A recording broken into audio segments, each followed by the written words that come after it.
Because like so many of you, this crisis is very personal for me, okay? My dad was an addict.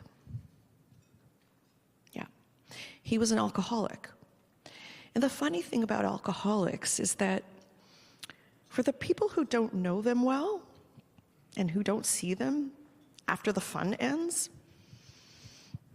and when the lights go on, they can be very charming, right? The life of the party. I know my dad was, at least according to the stories I heard about. He was the outgoing one, the gregarious one, the party guy. Everyone wanted to be around him. He even charmed my mom. He used to get on one knee and serenade her to Elvis Presley singing, "Can't Help Falling in Love with You." Melted her heart, right? Yeah. And then I came along. And what was once charming suddenly wasn't anymore. Because alcoholics, when they don't have an audience, they can get mean, right? And my mom, in 1963, knew she had to get out and get me out. So we left, and we moved in with my grandparents.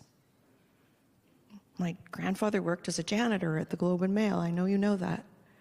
And they saved up to put a down payment on a big house in the High Park area, and they rented out rooms. It was a rooming house. Okay? I didn't want for anything when I lived there. I had a lot of love. But my dad wanted to see me, so my mom used to dress me up in my prettiest dress, frilliest dress, see bows in my hair, you know, how moms do it. She sat me down on the top step of our porch. She says, "Daddy will be here soon, don't worry." And I waited. And I waited. I waited for him. Felt like forever.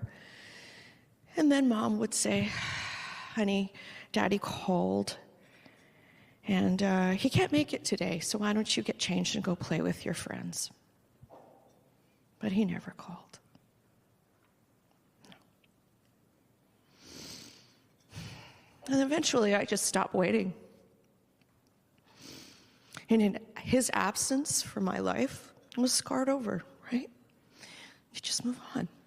You feel it. But one day when I was 40, I remember it like yesterday, my dad, I got a call. He was living at the Seton House.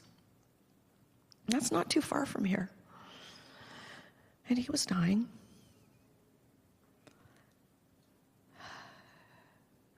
And they wanted me to come see him. His addiction that had taken away his family and his home was now claiming his life too. I went and I saw him. And I said goodbye, more to the idea of the father I didn't have. And the person that I really never knew,